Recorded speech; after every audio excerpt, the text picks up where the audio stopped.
So, the adidas UltraBoost 5 versus the UltraBoost 5X. What is the difference? Let's find out.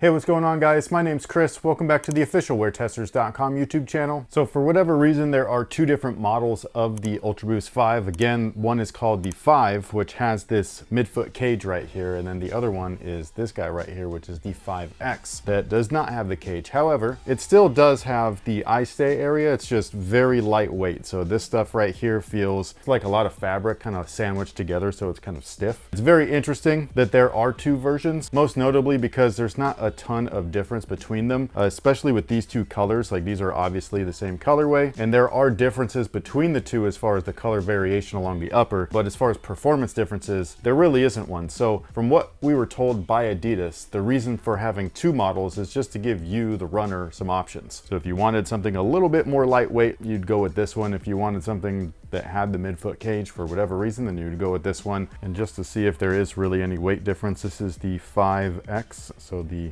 cageless version, 9.73 ounces. And then this is the 5, the caged version.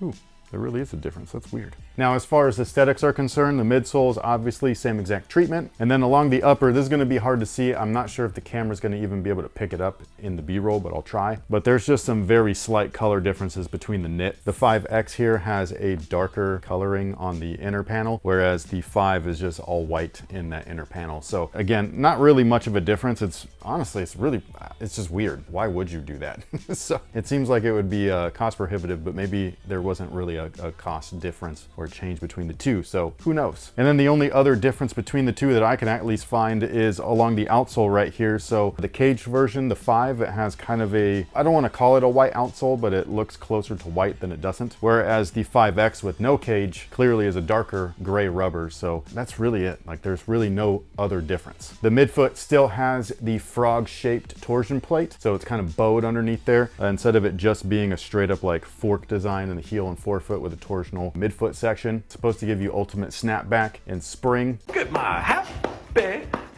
guy. Oh, just a happy guy.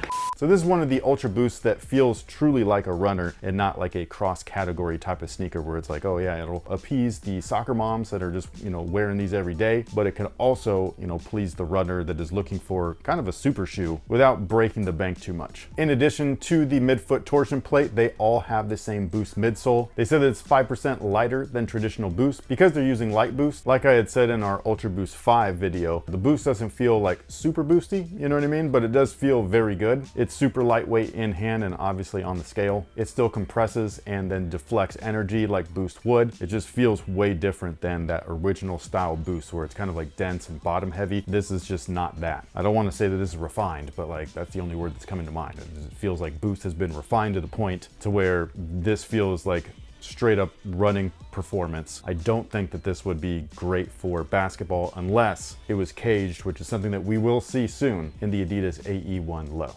Excellent. The heel to toe drop is 10 millimeters for those of you guys curious, and that is in both shoes. Again, these are identical sneakers. They're just very loosely different, mostly based off of the cage thing. The prime knit uppers are identical. They're very stretchy, very accommodating. I believe that they'll fit the majority of foot shapes. So whether you're a wide footer or a narrow footer, I think that you'll have enough splay room inside the sneaker. Speaking of inside the sneaker, this is the insole that comes with the shoe. And while it's not drastically wider than an older UltraBoost insole, it is just enough where you can see like, oh, you do have a little bit of extra room there. You can also feel it as well when you put them on. That, in addition to the prime knit upper, I just think that this is just going to be a beast of a shoe for runners, like people that are looking for this specific style of performance for their running days. I think that most people will like these, but we'll see. We do have a performance review coming soon, by the way, so if you have not kept up with the website, don't worry. Once it is, we'll post it on our social channels so you can see it on Instagram or Twitter and all those kind of places.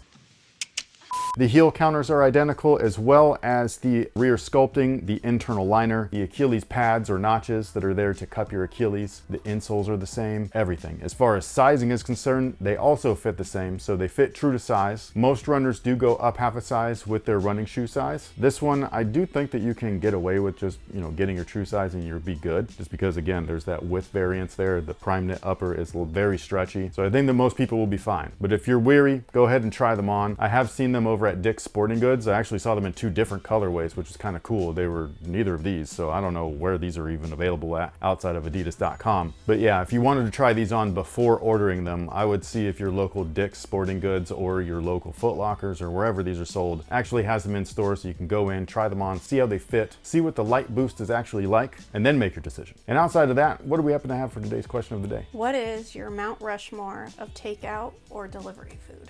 You can't spring a question like that on somebody just out of the blue.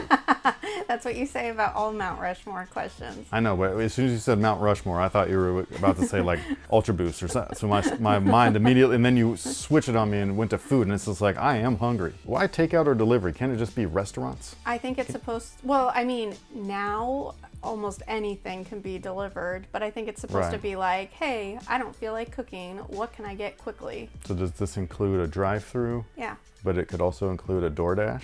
Yeah. So that just opens the door to everything. I know, that's right? what I just said. Yeah, so it's just restaurants. So both fast food and casual dining. I think it's supposed to be like, hey, you're trying to feed, even though this is hard too, a family of 4 and under $50. So I don't know when you're watching this video, but right now in 2024, all of those places, at least where we live in Sacramento, California, is ridiculously overpriced. Even Taco Bell. You used to be able to order all 4 of us for under $20, and now... Not just that, you used to be able to order boxes of like 10 burritos and 10 tacos and all that stuff and still come well under $50.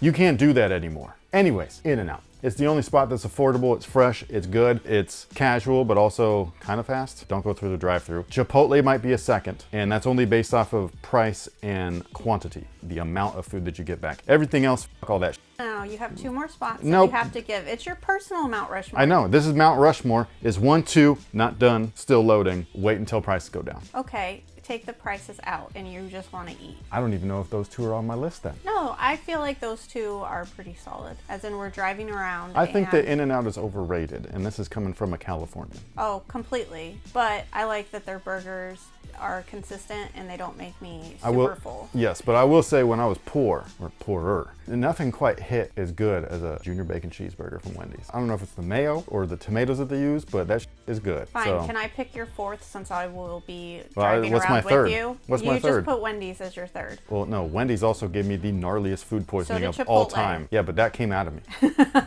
Okay, the Wendy's one stuck with me for months. Your 4th one will be Jack in the Box because them tacos. First off, those are not real tacos. They're so good. Oh, does that count? Does like a taco truck or a taqueria count? Oh, that, well then yeah, that would yeah, be. see, that's what I'm saying. Get rid of Wendy's, and we're going with any f***ing taqueria or taco truck. But anyways, those are the very, very small differences between the UltraBoost 5, the caged version, and the 5X, the uncaged version. And for everybody wondering when the 5 is actually releasing, because right now you can only find the 5X, that's the one thing that was missing in the damn press release. Where is the shoe? You know how many people were rude to me and you? And after we supplied them with all the correct information, nicely by the way, because I'm not gonna get into it. Relax and chant with me. I don't know why they haven't released yet. I don't know when they're gonna release. All I know is that the embargo has lifted, so we could talk about them. And yeah, you can grab these now if you don't want them and you want the cage version. Just be patient. Stay tuned to Adidas's social media and all that stuff, their newsletters, their app. Stay tuned, and I'm sure that you'll find them eventually. Anyways, with all that being said, thank you guys so much for being here. We greatly appreciate all you respectable people out there. Hopefully the video was useful for you. Now you know the differences between the 2 shoes, which there isn't one. It's just a f***ing cage and a little bit of weight. But with all that being said, we will catch you guys in the next one. So until then, y'all have a good one.